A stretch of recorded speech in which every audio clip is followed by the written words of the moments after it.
Well, hello and welcome to NXG Markets. This is Mohsen Ismail.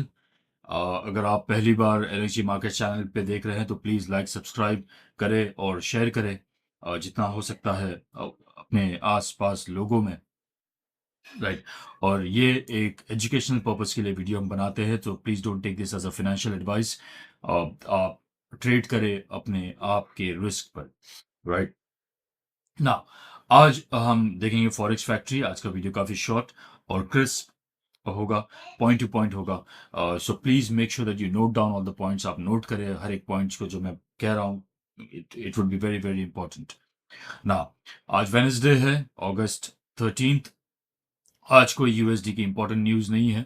इसका मतलब ये है कि मार्केट आज रेंज बाउंड रहेगा, तो we have to understand the range for the day, ताकि आप गलत जगह पे गलत पोजीशन ना ले, राइट। तो क्या है आज के रेंजेस, ये हम जानते हैं। Let's go back to our trading view understanding now.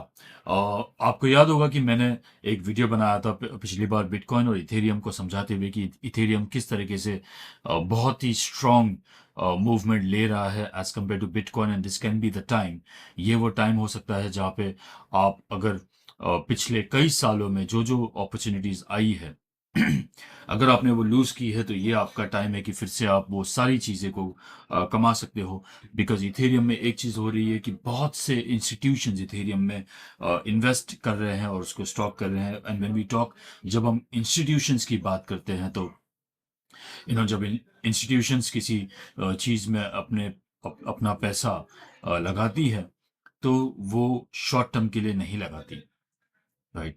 तो आने वाले साल में जैसे 2025 से 2030 तक, 2030 तक, ये आपके पास 5 साल है, आज से 5 साल, जहां पे आप आपके पैसे लगाकर, इस पे इन्वेस्ट कर कर, इसमें स्टॉक कर कर, हो सकता है, पॉसिबिलिटी है कि ये उसी तरह से आपको रिटर्न्स दे जैसे बिटकॉइन एक टाइम पे 19,000 20,000 से 100,000 पे चला गया था। मैं ये नहीं बोल रहा कि इथेरियम शायद डायरेक्ट 100,000 तक चला जाए, लेकिन उसके पॉसिबिलिटीज आपके रिटर्न्स के लिए बहुत ज्यादा स्ट्रांग और बहुत अच्छे हैं, राइट। सो ये था bitcoin ethereum. Let's come to our point for the day for gold, जहां पे हम समझेंगे कि आज गोल्ड किस तरीके से रिएक्ट कर सकता है ना। ये है आज का point of the day, that is 3350। अगर मार्केट इसके ऊपर क्लोज होता है, let me make this a little okay.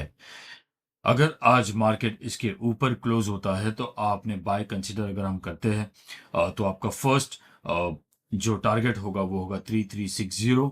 उसके बाद रीटेस्ट पे अगर ये फिर ऊपर जाता है, तो फिर 3375, और फिर अगर रीटेस्ट पे ऊपर चला जाए, तो फिर 3397 का जो अपना मार्क है, ये आज इसका रेंज है।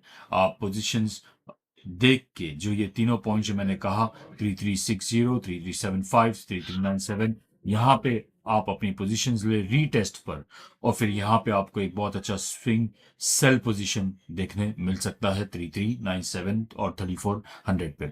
अगर इसको क्रॉस करता है ऊपर की तरफ, तो आप एक 3412 से 3415 का एक रेंज आप नोट डाउन करिएगा। ये हो सकता है एक रेंज में ऊपर जाए, उसके बाद फिर ये नीचे की तरफ रिवर्सल ले ले।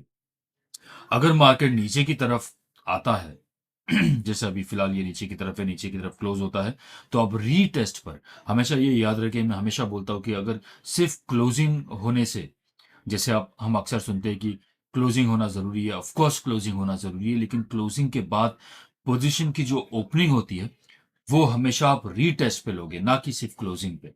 कि क्लोज हो गया इसका मतलब ये नहीं है कि वो ऊपर ही जाएगा। जैसे ये यहाँ पे क्लोज हुआ, उसके बाद मार्केट नीचे आया, इसका मतलब अब नीचे आने के बाद ये अगर इसके ऊपर क्लोज होता है, तो ये आपका कॉन्फर्मेशन होगा, ये आपका रीटेस्ट होगा। तो हमेशा पोजीशंस आप रीटेस्ट पे ओपन करें, ना कि सिर्फ क्लोजिंग पे। ठीक हो गया। तो अगर मार्केट इसके नीचे क्लोज होके फिर आप रीटेस्ट पे उसके और अगर आपको जानना है कि रीटेस्ट कैसे जाना जाए, कैसे कॉन्फर्मेशन लिया जाए, तो आप प्लीज 15 मिनट स्ट्रैटेजी वीडियो जो मैंने अपलोड किया है, वो आप देख लीजिए। इंग्लिश और हिंदी दोनों में है, वो आप देख सकते हो, और वहां से आपको पता चल जाएगा कि रीटेस्ट के कॉन्फर्मेशन पे आप कैसे डील ओपन कर सकते हो। खैर, अगर मार्केट नीचे की तरफ जाता है तो आप रीटेस्ट पे वापस से जब सेल लोगे तो आपका फर्स्ट टारगेट होगा 3340 से 3342। फिर रीटेस्ट पे आप उसके बाद अगर और नीचे जाता है तो नेक्स्ट टारगेट will be 3333। ठीक।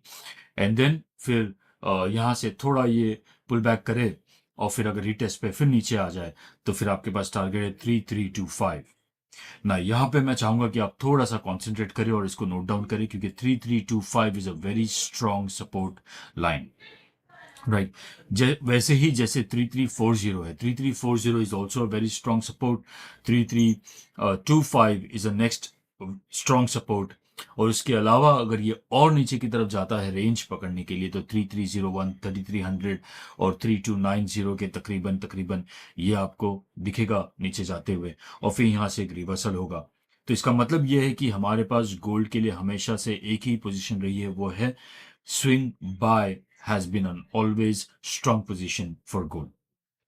तो कहाँ कहाँ पे आपको बाय पोजीशन स्ट्रांगली मिलेंगे वो है 3300 से लेके 3290 के तकरीबन तकरीबन, है ना। और उसके बाद आपको बाय मिलेगा 3325 यहाँ पे।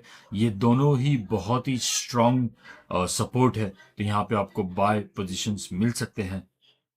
इसके लिए इसका मतलब ये है कि अगर मार्केट 3340 को क्रॉस करते हुए नीचे आ जाए, यानी 3340 in itself is a very strong support जहां से मार्केट वापस से पुल बैक कर सकता है।